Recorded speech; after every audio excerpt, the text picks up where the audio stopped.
Helicopter नहीं उड़ा। हम लोगों के नेता बिहार के माननीय मुख्यमंत्री आदरणीय नीतीश कुमार जी, सम्मानित मंच, मैं ज़्यादा समय नहीं लेते हुए अभी 4 महीना पहले बिहार का चुनाव का रिजल्ट आया और 20 साल के बाद इस तरह का रिजल्ट पूरे देश और दुनिया में लोग विश्लेषण कर रहे हैं कि लोग इतना बड़ा समर्थन नीतीश कुमार जी को कैसे दिए।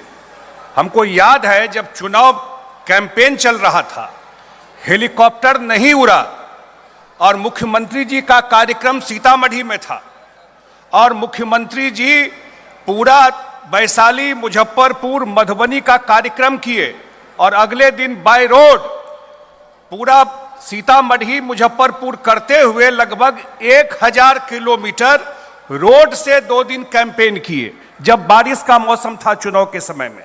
और अभी भी जो यात्रा मुख्यमंत्री जी का चल रहा है, इतनी ठंड में पूरे बिहार में घूम घूम करके जमीन पर जा करके लोगों की समस्या देखना, काम का शिलान्यास करना, उद्घाटन करना। और मुख्यमंत्री जी ने जो 5 साल में प्रॉमिस किया है कि 1 करोड़ युवाओं को रोजगार देंगे, 1 करोड़ युवाओं को रोजगार देंगे, उस पर कृत संकल्प होकर मुख्यमंत्री जी काम कर रहे हैं। मैं मिथिला की धरती पर, सीता माता के धरती पर आदरणीय मुख्यमंत्री जी का स्वागत करता हूं और धन्यवाद देता हूं और अपने बात को विराम देता हूं। बहुत बहुत धन्यवाद। 2020 की तुलना में 2025 में बढ़ा हुआ बहुमत दिया है, बढ़ा हुआ समर्थन दिया है। इसलिए हम एनडीए गठबंधन और सरकार की तरफ से आप सबों के प्रति आभार प्रकट करते हैं। और दूसरा साथियों, एक चीज़ आप लोग सब लोग सुने होंगे कि हमारे मुख्यमंत्री जी की खासियत है कि जो ये बोल देते हैं, जो कहते हैं, वो करके ही छोड़ते हैं। और इसी बात का गवाह आज आपके चंदौली की ये धरती बन रही है कि याद करिए ना, कुछ ही महीने पहले प्रगति यात्रा के क्रम में माननीय मुख्यमंत्री जी यहाँ पधारे थे और इस जिले की महत्वपूर्ण कुछ योजनाएं जो विकास के में आज तक पूरी उस समय तक नहीं हुई थी और आपके तरफ से लगातार मांग आ रही थी, उन योजनाओं को पूरा करने का मुख्यमंत्री जी ने आपको भरोसा दिलाया था और वादा किया था। और देखिए कुछ ही महीने बीते हैं और आज मुख्यमंत्री जी उसी की वानगी के रूप में चंदौली के पुल का उद्घाटन करते हुए आज आपके बीच उपस्थित है। और सोचिए कि अभी तो चुनाव के मात्र 1.5-2 महीने हुए हैं, सरकार बने 2 महीने भी नहीं हुए हैं और हमारे मुख्यमंत्री जी नई ऊर्जा के साथ जो पिछले चुनाव में उन्होंने बिहार की जनता से वादा किया है, उसको पूरा करने के लिए नए संकल्प के रूप में 7 निश्चय 3 योजना लेकर फिर से बिहार के विभिन्न जिलों का भ्रमण कार्यक्रम प्रारंभ कर दिए हैं।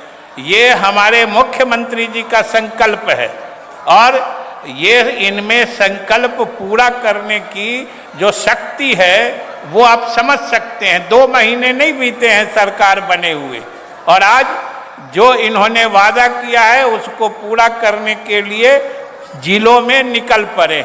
और इस बार का इनका वादा है कि इस बार 25 से 30 के बीच में बिहार को विकसित प्रदेश बना के जो देश के अन्य विकसित राज्य हैं उस श्रेणी में पहुंचाने का इन्होंने संकल्प ले लिया है।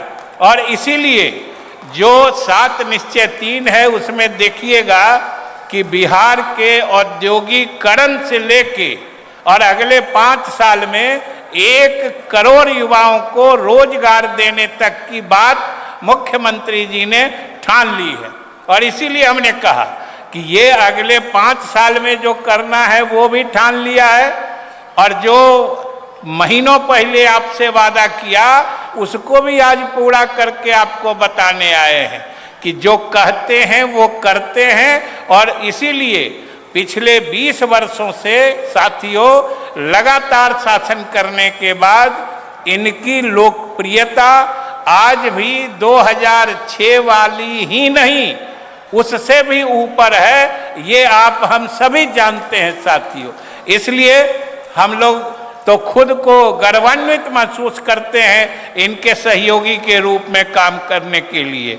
आइए इनके इस समृद्धि यात्रा में, क्योंकि विकास का चरम समृद्धि ही होता है। जब बिहार विकसित प्रदेश बन जाएगा, यहाँ के लोग हम आप सभी समृद्ध हो जाएंगे। इसलिए आइए मुख्यमंत्री जी के इस समृद्धि यात्रा में हम सभी संकल्प लें कि मुख्यमंत्री के इस प्रण को पूरा करने में हम लोग भी अपना प्राणपण से कोशिश इनके साथ लगा देंगे। इन्हीं शुभकामनाओं के साथ बहुत बहुत धन्यवाद।